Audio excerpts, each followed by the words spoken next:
very sad. It could be anybody else, right? But in our neighborhood, we never had something like that happen here.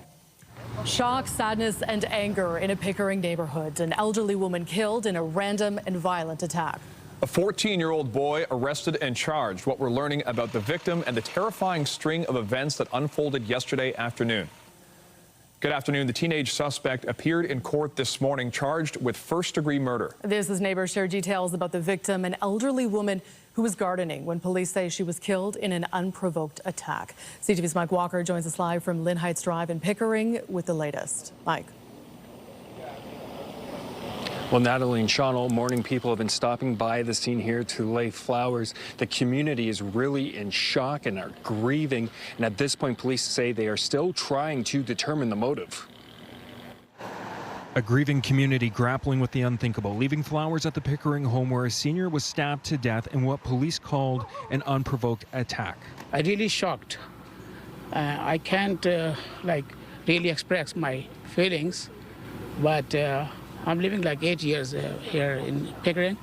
I never heard a situation like that. I spend most of my time outside doing gardening. How would I go out there now? I can't. Neighbors say the victim, a retired teacher in her 80s named Eleanor, was attacked on the front lawn of her Lynn Heights home while gardening shortly after 3 yesterday afternoon.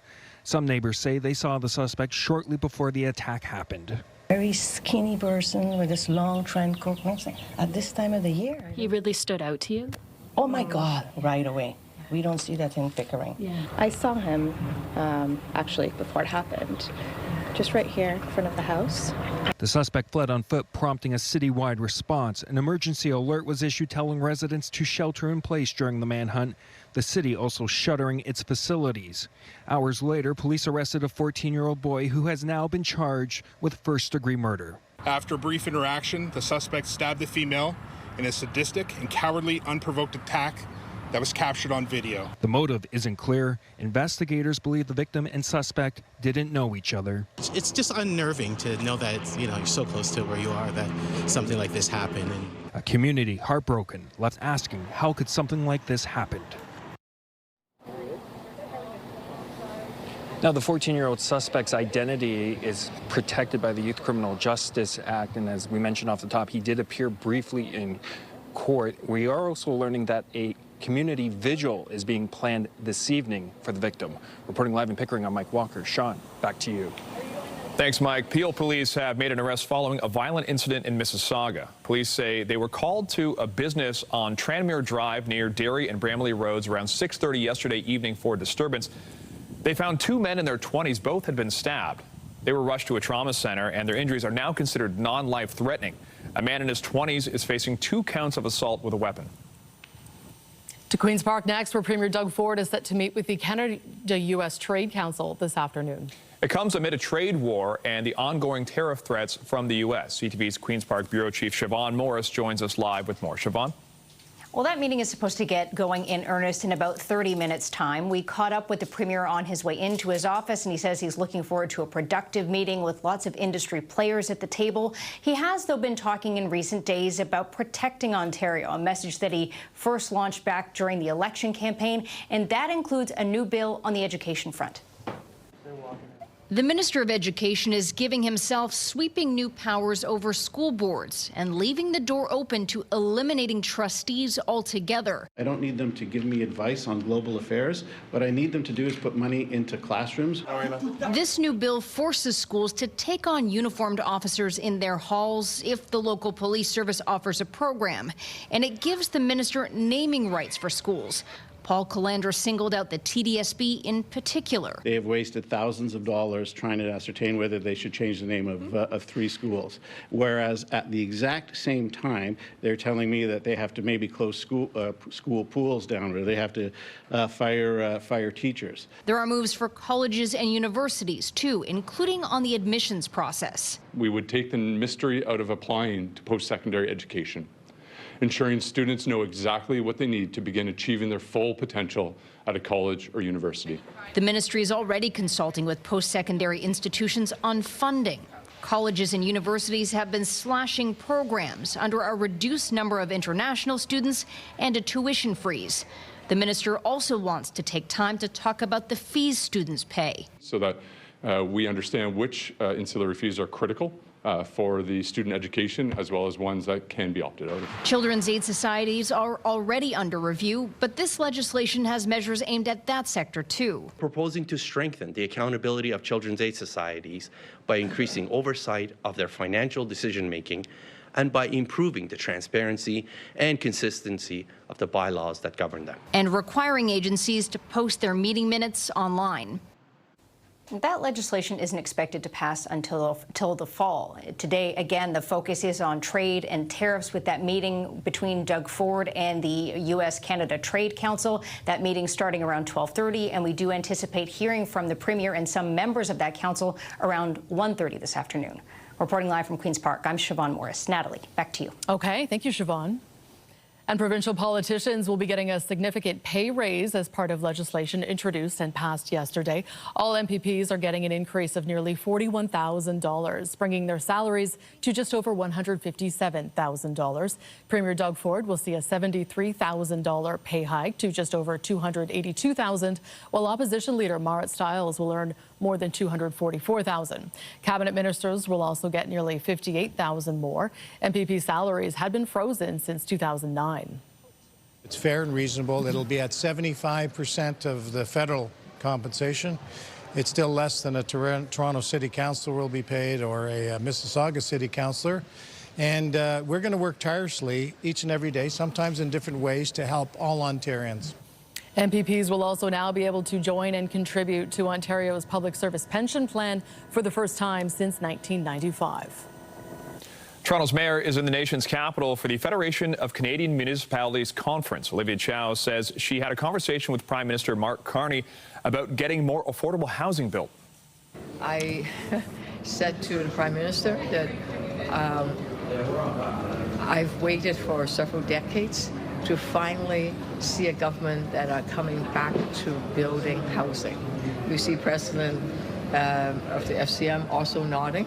We've been asking at the FCM and the City of Toronto and myself personally that please, the federal government have a role to play to build housing. So we're extremely pleased that that is in the throne speech and that is what the Prime Minister said that he would do. Chow says the Prime Minister is going to set up an agency that will build housing in partnership with municipalities. And while that's being done, they're going to explore ways to reduce costs of constructing homes. She says that's where development charges and other exemptions municipalities can offer come into play. Mark Carney is also at the conference and spoke this morning about what the federal government will do. We will work with you to slash development charges in half for all multi-unit housing over the next 5 years, alongside the provinces and territories, while making, crucial point, while making municipalities whole through federal investments in water, power lines, and wastewater. Carney also says his government will reinforce the Housing Accelerator Fund. It's designed to remove barriers to encourage local initiatives to construct more homes faster.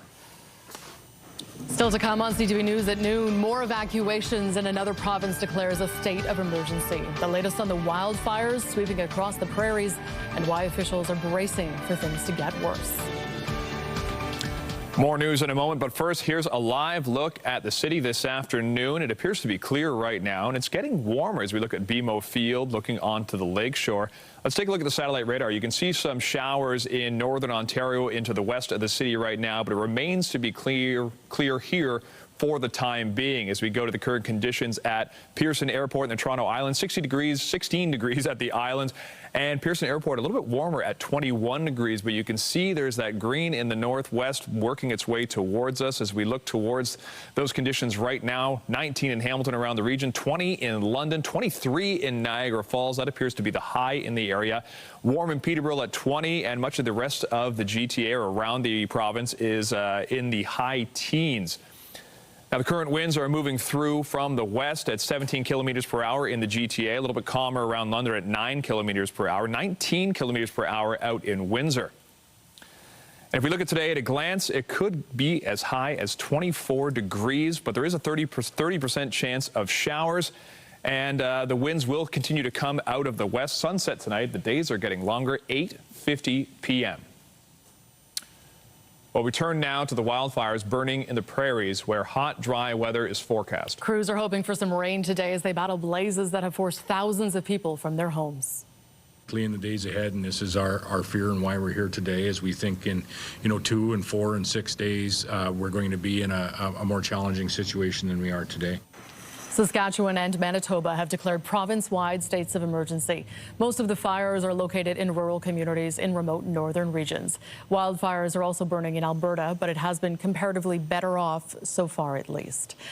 And CTV's Kamal Karmali is tracking it all and joins us now with the latest. Kamal, take us through the situation in the prairies right now. Natalie, we're talking about dozens of wildfires still burning out of control, and the weather does not seem to be helping in the firefight. Crews are frantically trying to get some of these fires under control. Let's take a look at the Canada-wide picture right now to just show you exactly where the majority of these fires are concentrated. And you can see that red, those multiple red blotches across the country and across the prairies. That's where we're seeing the majority of the wildfires and the fight against them taking place. Let's move on to Manitoba, where they have declared a state of emergency yesterday, ordering more than 17,000 residents to evacuate their homes. This is the province-wide picture. You can see that there are 2 wildfires at the very least to the west of Winnipeg at the Ontario-Manitoba border. But if we take a look up north, this is where the majority of the wildfires are burning in the eastern and northern portions of the provinces, including along the Saskatchewan border.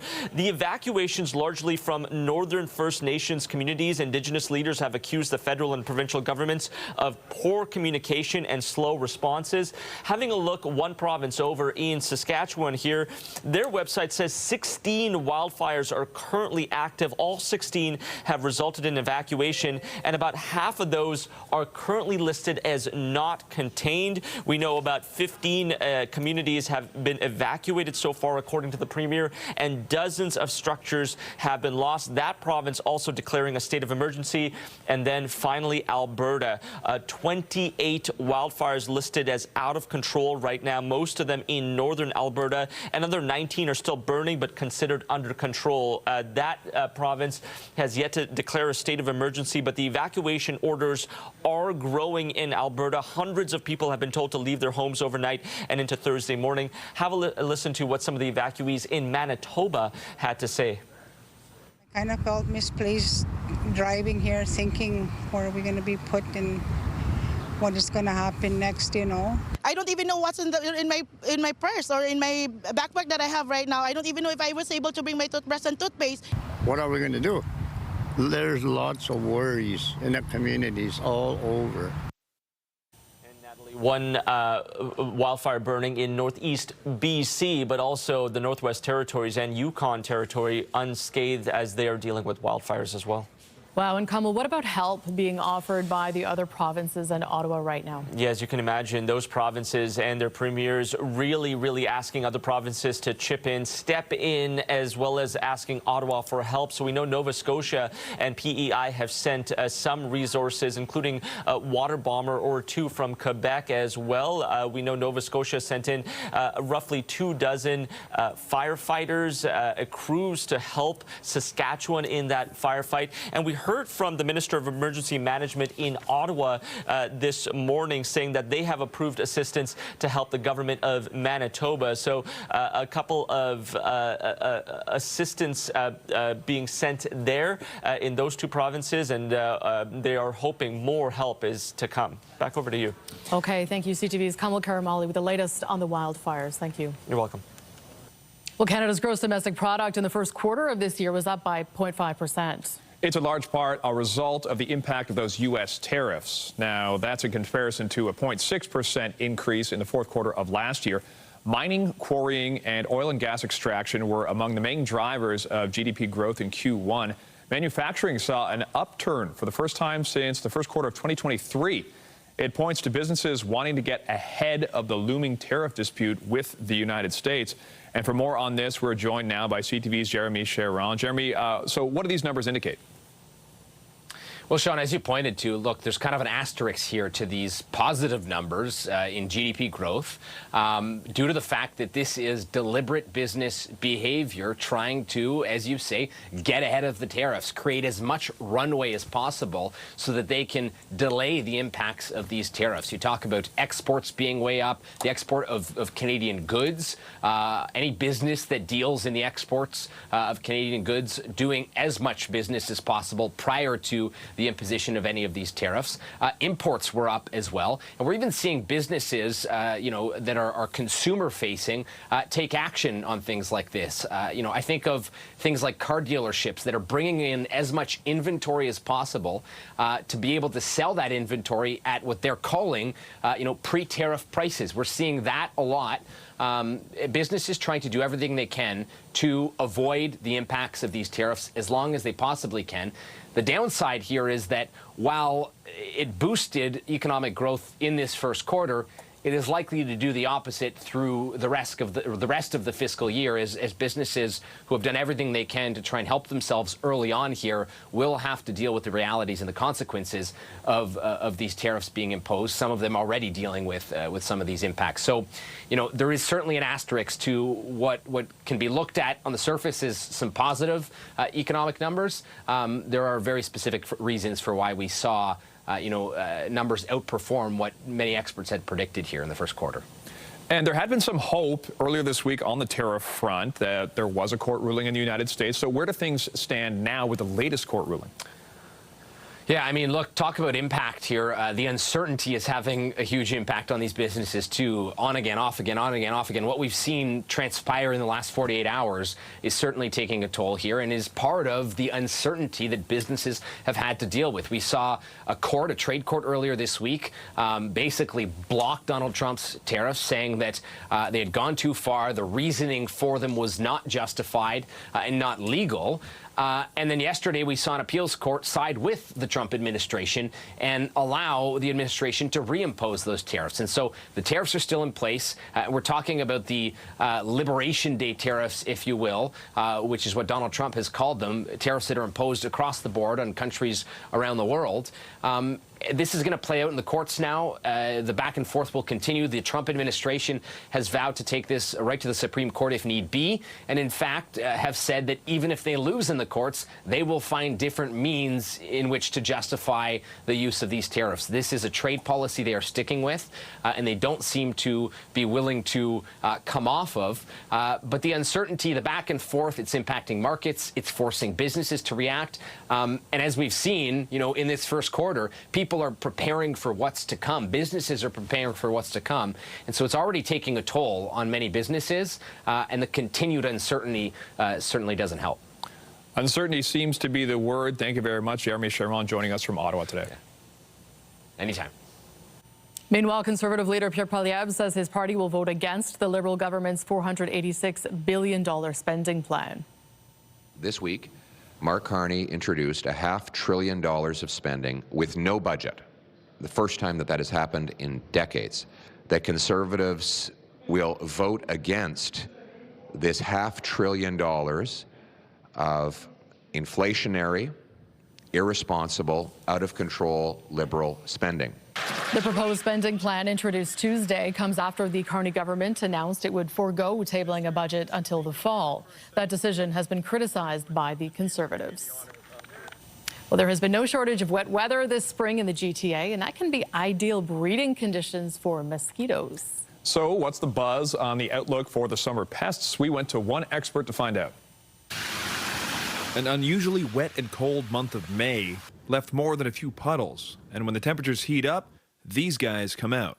I think given that there's so much rain, we are going to expect more mosquitoes than usual. Dr. Fiona Hunter is a medical and veterinary entomologist. Inside her lab at Brock University, they study mosquitoes. We have some pretty good data looking at the relationship between heavy rain events and mosquito populations. She says all the rain we've had early in the season is creating plenty of puddles and other standing water, the perfect conditions for mosquito eggs to grow. These black dots here are egg grafts. These can contain about 100 to 200 eggs each.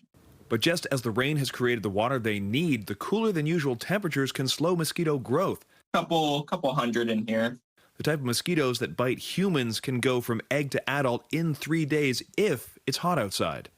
If temperatures are 25 degrees, it's just zipping through. And if it's 10 degrees, it may take them 2.5 to 3 weeks. In a typical year, the right mix of standing water and warm weather doesn't come together until late June or early July. And because it isn't all that warm yet, there is something that can be done. With all this rain that we've had, get rid of as much standing water as you possibly can around your homes. But get ready. If more wet weather comes, this season could be itchy. Fiona Hunter says there are some 65 different species of mosquito in Ontario, and the ones that are hatching right now aren't interested in people. The ones that, like humans, they start hatching a little later in June. Well, despite all that rain, it has been a sunny start to the day today, ideal for playing some baseball. And today, the Jays Care Foundation is hosting dozens of children at an East End park. CTV's John Musselman is taking in the fun at Stan Wadlow Park and joins us live with the details. John? Well, Sean, you're right. It's a great day for baseball. We'll just step out of the way here and show you. There's kids from 18 different schools participating from both school boards in Toronto. This is the Jays Care Foundation Spring Classic. And the idea here is to get kids involved in baseball. It's all about community, and it's about friendship, and it's also about giving kids a chance to take part in sports who may not always have the ability to join an official league because of the costs of the equipment or whatever. This is really sort of an outreach program to reach some of these kids, to give them a chance. We did have a chance to speak to the organizer of today's event. Here's what she had to tell us. We all care deeply about making sure that kids who face barriers get the chance to play sport, and we want to unlock opportunities for them, because we know that kids who get the chance to play in really positive sports environments go on to have more self-confidence, more courage to try new things, and just feel better about their hopefulness for the future. So we want to unlock that, and that's why we're working with more than 2,000 schools this year and hoping to work with even more in the future. And we've had a chance to speak to some of the students here, Sean. They've had a great time. We'll have much more on this story tonight on CTV News at 5 and at 6. Reporting live, I'm John Musselman. I'll send it back to you. Thanks, John. As we head to break, we'll take a look at the cottage forecast. If you're heading up, Wasaga Beach, 11 degrees on Saturday, 13 degrees on Sunday. Partially cloudy, mostly sunny. Muskoka, much of the same, a little bit warmer, and the Kawarthas, a little bit warmer than that, with a possible rain a little bit in the weekend through the Kawarthas. And here's a live look at the city. We'll have more coming up after the break.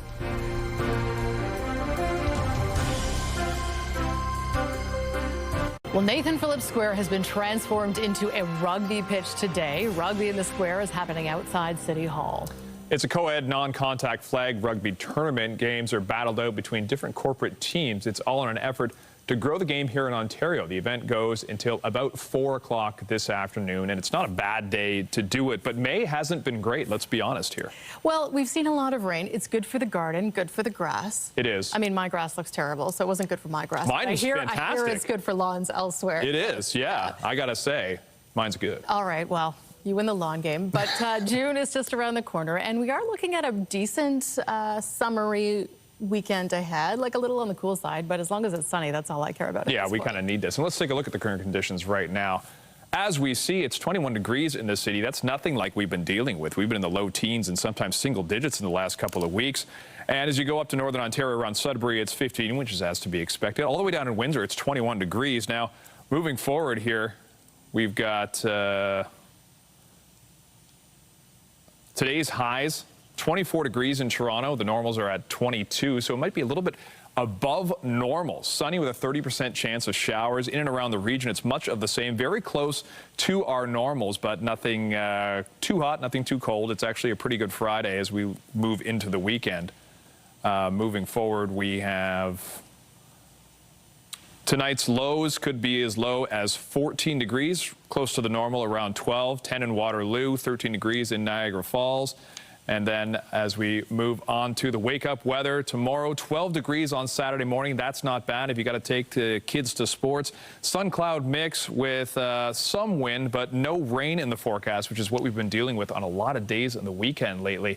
Now, the satellite radar shows that there's some precipitation moving in from the west. Will it get to us? It looks like a lot of it breaks up as it comes through the greater Toronto area, as you see that low pressure system coming across and pushing it off. So hopefully we don't hit any of that. Now, the forecast radar you show, there will be some cloud cover throughout the afternoon, but it doesn't look like that precipitation will hit the GTA, which is what we want on a Friday. We want to take it easy. We don't want to have to deal with any more rain. I think we've had enough of it, although our lawns are doing some good, some bad, as we talked about earlier.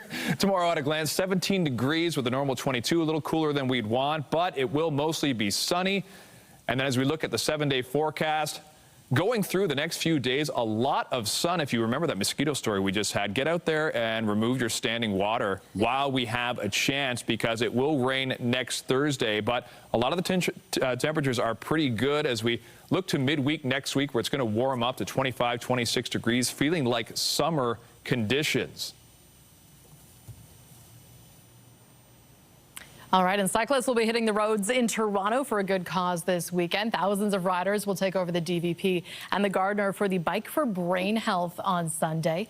Proceeds go to support research at Baycrest to improve care for people living with Alzheimer's and dementia. Riders will bike along the Gardner and head up to the Don Valley Parkway. The highways will be closed starting at 12 a.m. on Sunday. Well, the Princess Margaret Cancer Centre is launching a new fundraiser this weekend. And as our health reporter Pauline Chan tells us, it promises to bring researchers and fans of one of the fastest growing sports together.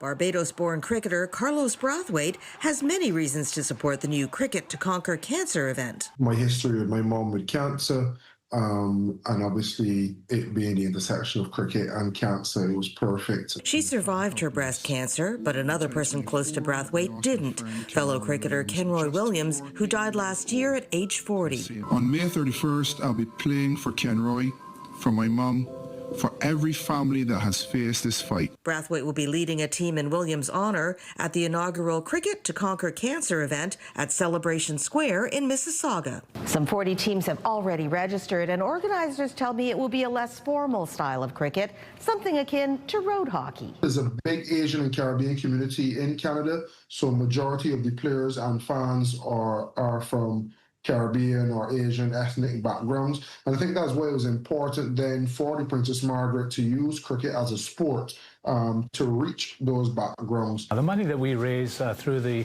events such as the cricket event, it goes to support our scientists, our researchers, our clinical trials.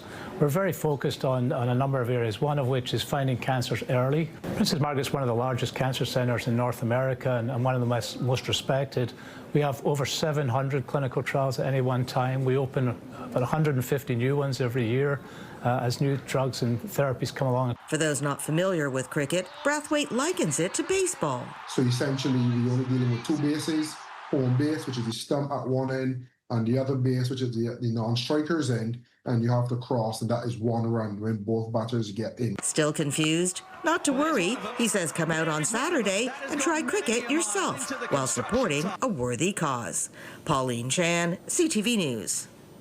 England's Chester Zoo has welcomed two members of a threatened species for the first time in more than 30 years. Two female bat-eared foxes have been busy exploring their new home after arriving from a zoo in Paris. The siblings are sharing their enclosure with a family of Cape porcupines, which they would have encountered in the wild. Zoo staff say they plan to introduce one of them to a male fox in an attempt to engage in a conservation breeding program. Bat-eared foxes face increasing threats of extinction due to agriculture, hunting, and human encroachment in their natural habitat in Africa. Well, you could call it Skip the Humans, the GTA city that's welcomed these little robots delivering meals after the details after the break.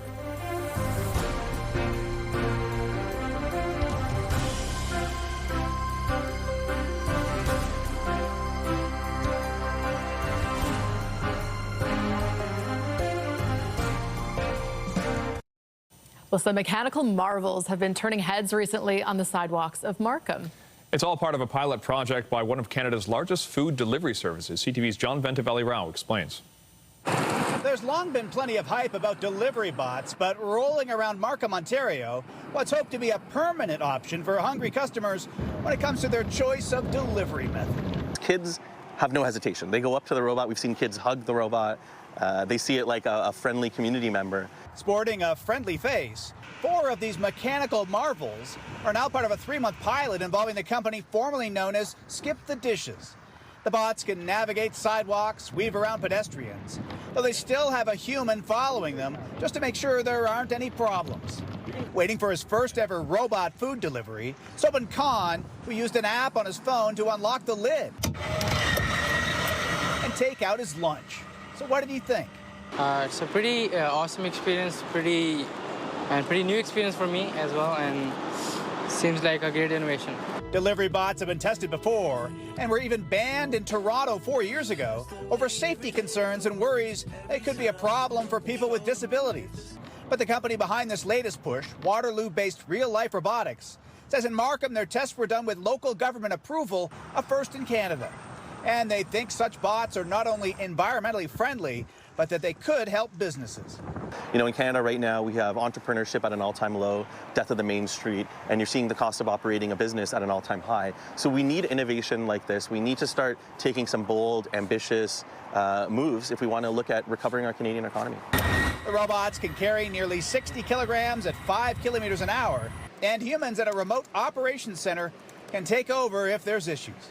Depending how things go, Real Life Robotics aims to deploy 500 of these robots in Canadian cities over the next 3 years. So what do people think about sharing the sidewalk with a robot? I mean, as long as there aren't like 50 of them blocking the sidewalk, no problem. With the hope these robots will finally deliver on the hype. John Valley-Rouse, CTV News, Markham, Ontario. A new survey finds many Canadians still aren't interested in buying an electric car. The concerns around long-distance travel and charging station availability have been driving people away. But this next story that cost a man hundreds of dollars to boost his battery likely won't help the situation. Here's CTV's Pat Foran. Close to $700? Like, wow. John Kalisnik of Dauphin, Manitoba bought his first electric vehicle earlier this year. It's a 2025 Chevrolet Equinox. He had to make a road trip to Swan River, Manitoba, and charged his EV at a car dealership. I got there, I charged my vehicle for an hour and 53 minutes. I plugged it in through the Flow app. 2 weeks later, Kalisnik says he was shocked to find out he had been billed $5.99 a minute to charge his car plus taxes for a total cost of $681. He called the dealer to complain. When we put this charger in, we can charge whatever we want, and apparently they can. That's crazy. I said, that's way too much. And he said, well, maybe next time you should buy a gas vehicle. We contacted the dealership in Swan River, which is about 5.5 hours northwest of Winnipeg. Greg Ashour says Kalisnik called ahead and was warned what the charging fees would be. We made it blatantly clear what the price of charging was. The price of charging is also on the app and on the charger itself. It's just like a gas pump, essentially. Ashour says in his area, no one is interested in EVs, and he's never sold one. He says he only installed the charger because his dealership was forced to. The machine cost me $86,000, which I never wanted. I have no hope of returning any investment on that machine. The Electric Vehicle Society, which promotes EV use, says users typically only get big bills if they leave their EV plugged in after it's been charged and it's blocking the spot for someone else. When your car's fully charged, we're going to have 5-minute grace period, and then we're going to start charging you a fee per minute. And that's an idle fee, and that has no cap on it. Kalisnik was refunded $300 by his charging app, but wanted to warn others fees they could face. I want people to understand that price is outrageous. Ashour says his dealership has since reduced the charging rate to $1.99 per minute. Pat Foran, CTV News. RBC is asking employees to return to the office 4 days a week starting in September. The memo was sent to staff shortly after the bank reported second quarter earnings that were lower than analysts' expectations. It said the rule does not apply to roles that are fully remote or are already in full-time office arrangements. RBC employs more than 94,000 full-time staff across global offices. The federal jobs minister is meeting with postal union officials in Ottawa today as the labor dispute with Canada Post continues. The Crown Corporation presented its final offer to the union representing 55,000 workers earlier this week. It included an end to compulsory overtime and signing bonuses of up to $1,000. Canada Post says it's waiting for a response. The Secretary of State for Labour will also attend this afternoon's meeting with the union. It says rallies are planned across the country tomorrow. Well, if you rely on the 407, this could save you some money. A portion of the highway is going to be toll-free starting Sunday. As of June 1st, tolls from the provincially owned section of Highway 407, that's between Brock Road to Highway 35 and 115, will be removed. The majority of the highway will continue to be operated and tolled by a private company.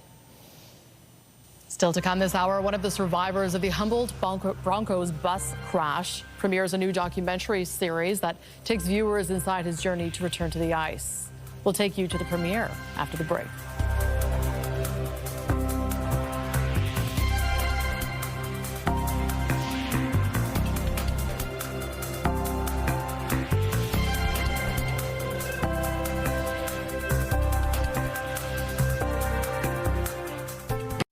It was a tragic incident that touched Canadians from coast to coast. Now a new documentary stars a survivor of the 2018 Humboldt bus crash. It follows Ryan Strasnitsky's journey with adaptive sport as he works to make Team Canada for the Paralympics. CTV's Wayne Mantika has the details. Ryan Strasnitsky attended a packed house premiere for a television series called We Were Broncos. It's been 7 years since the Humboldt Broncos bus crash, where 16 people lost their lives and 13 were left injured. It's something that I think about every day. Initially, Strasnitsky was hesitant to participate in the series. The more I thought about it, the more I thought it could be good exposure for adaptive sports, my journey, and then kind of a thank you to let people know that from their support, I was able to be in this position now and continue to strive for the Paralympics. The 6-part series documents the partially paralyzed hockey player's attempt to make the national sled hockey team and an unexpected turn. So I got cut from the national sled hockey team, and my entire life revolved around getting cut from sport teams. So I knew that the next step was continue to move forward. That's all he's ever taught. My dad taught me that. And so my next path forward, my next open door was wheelchair basketball. The series airs Monday nights on the AMI cable channel and streams on AMI Plus. And so one of the things that we've been able to do is work across Canada with production companies reflecting content with people with disabilities. The series is the creation of Regina television producer Lucas Frisson. And have a personal connection to the Humboldt crash because I was best friends with Mark Cross, the assistant coach who died in the crash. So, you know, it's always something that's been close to me, and I've always followed Ryan's journey from afar. And Strasnitsky is pleased with how the television series turned out. It's a part of life. It's something that happened that I wish I could take back, but you know, life moves forward, and you try to live your best life and do it in memory of them and everyone that we lost that day. So it's a lot of mixed emotions, but a lot of it's like that push and that drive to move forward for them. Wayne Mantika, CTV News, Regina. In the meantime, the Edmonton Oilers are headed back to the Stanley Cup final.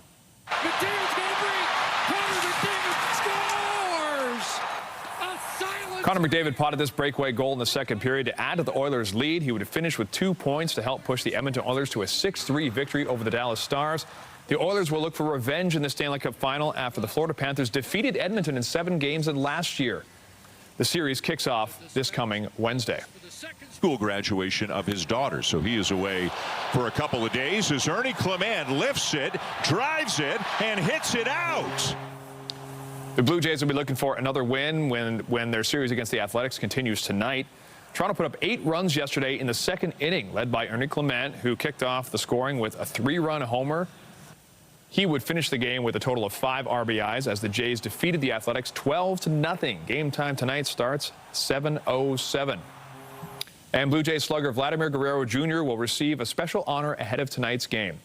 Guerrero will be presented with the 2024 Tip O'Neill Award from the Canadian Baseball Hall of Fame and Museum. It's presented every year to the Canadian player judged to have excelled in individual achievement and team contribution.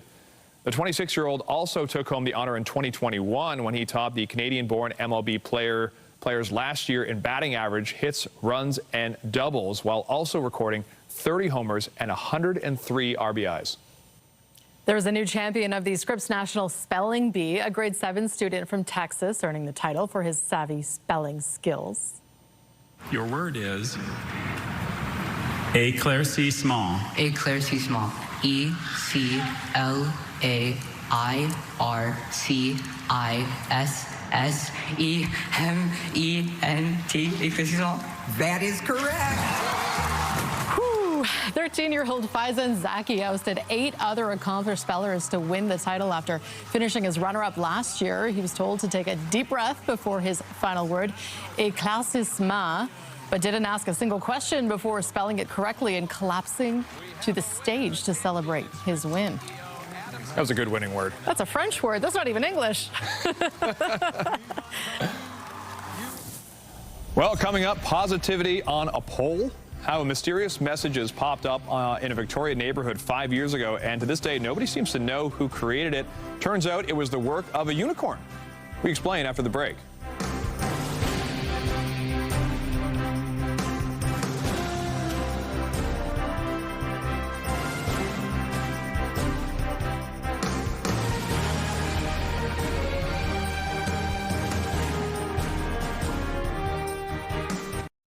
Welcome back. Victoria Mboko's remarkable breakthrough at the French Open has come to an end.